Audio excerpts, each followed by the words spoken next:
mainu hostelīšu. Vakar odu noēdu. Mazliet baidos, jo man viņiem kaut kāda sūda varētu būt tiem modiem, jo man kāds 100 toči iekod. Beigās atradu dziļu somā, kaut kur aprakt, odu to pušumo.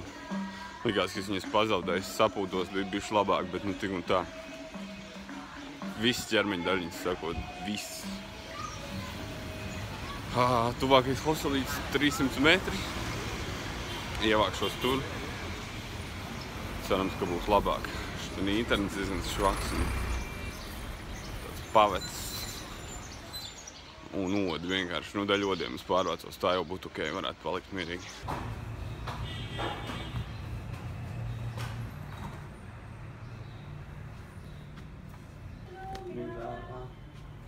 Reservation for today? Yeah.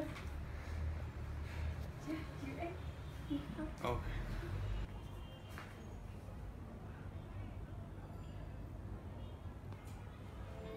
Šeit es dzīvoju pāris dienas.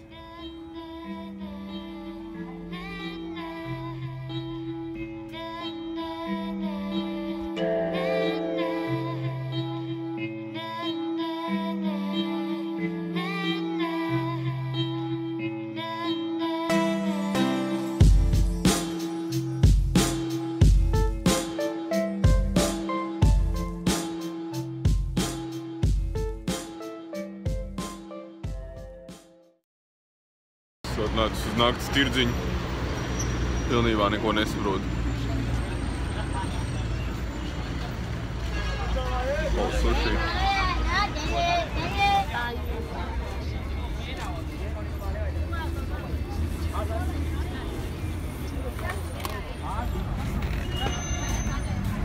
Ļoti interesants vakariņas man šeit dažādi sushi.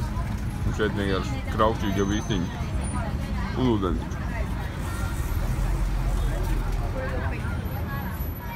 Ja jūs domājat, kas ir tajā trauciņā zaļais, tās ir nātris. Viņi taisa tādu patvēriem no nātrēm. Arī Nepālā viņi tādu dzēra. Teica, ka ļoti veselīgi. Baigā dzīve, baigā rosība notiek tev uz ielām.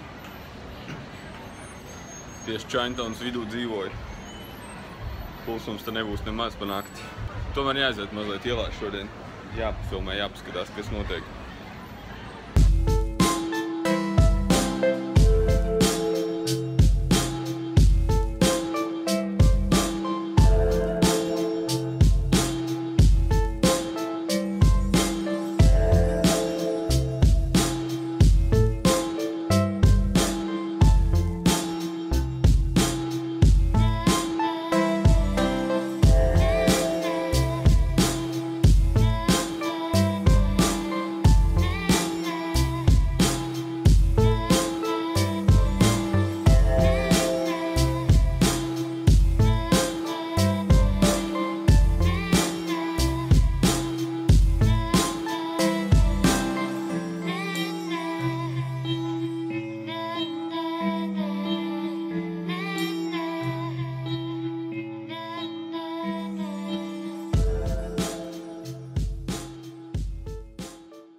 Traka nakts.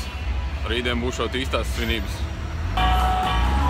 Būšot koncerts un parādes un vēl vis kaut kas, jo šodien likās, ka ir īstās svinības, bet viņi tikai gatavojās. Ķīnieši mazliet citādāk nekā vietējie ir. Var arī manīt viņu sejās.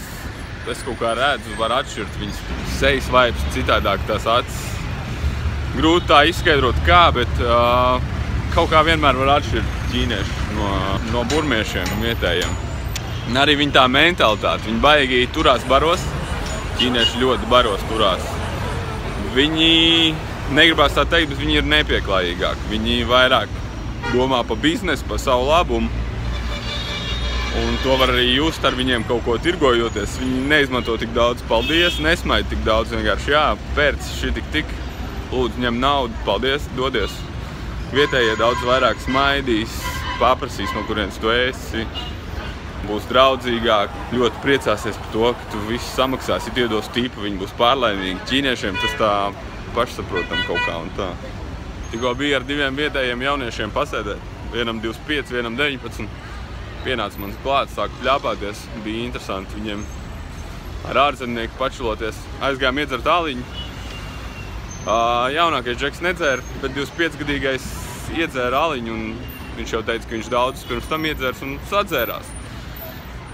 Gājām ārā no bāra, viņš teica, ka viņš skrien mājās, viņam ir sūdīgi un ka sorry, un varbūt tiekamies, bet ka viņam jāskrien mājās.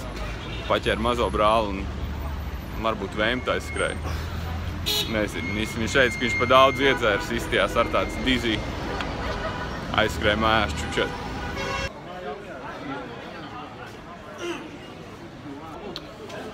Ir vēl šodienas iet čučēt.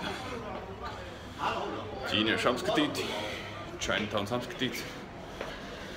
Jāliekās savā 7 eiro gultiņā pie miera.